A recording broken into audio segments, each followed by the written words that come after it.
मैंने ये नहीं कहा कि फियर जरूरी है, मैंने कहा फियर है। मैंने ये नहीं कहा कि क्राइम जरूरी है, मैंने कहा है कि क्राइम है। समझ गए? दोनों में फर्क समझ आ रहा है? आप कहते हो कि कैंसर एक बहुत ही बुरी बीमारी है, नहीं होनी चाहिए, मान लिया।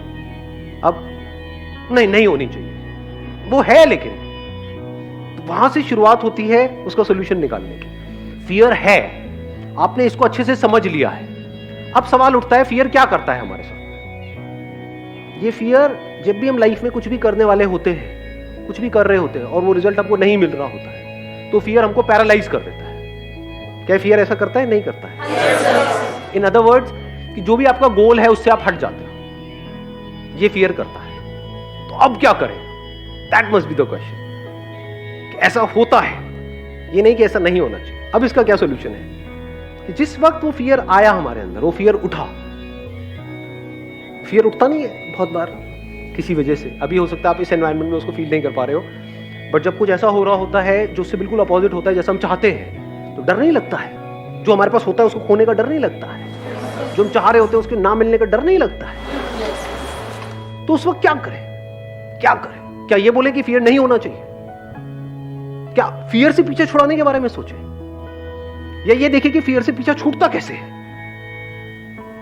दोनों में फर्क समझ आ रहा है? जब डर लगता है तो हम क्या पूछते हैं कि how to get rid of this fear. You can't get rid of fear. बारिश हो रही है, you can't get rid of it.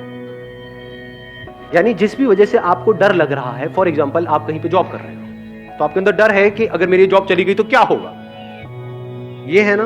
अब आप कहोगे मुझे डर ना लगे, ऐसा हो सकता है? क्या ऐसा होना चाहिए?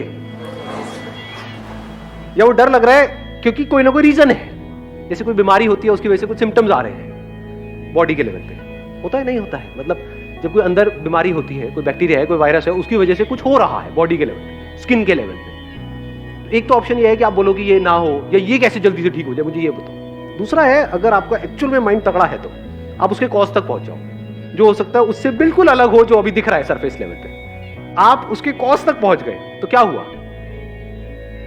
वो बीमारी ही गई, अगर उस बीमारी के आप कॉज तक पहुंच गए तो। एक है सरफेस लेवल पे, तो ये फियर है, this is not the cause, this is a symptom.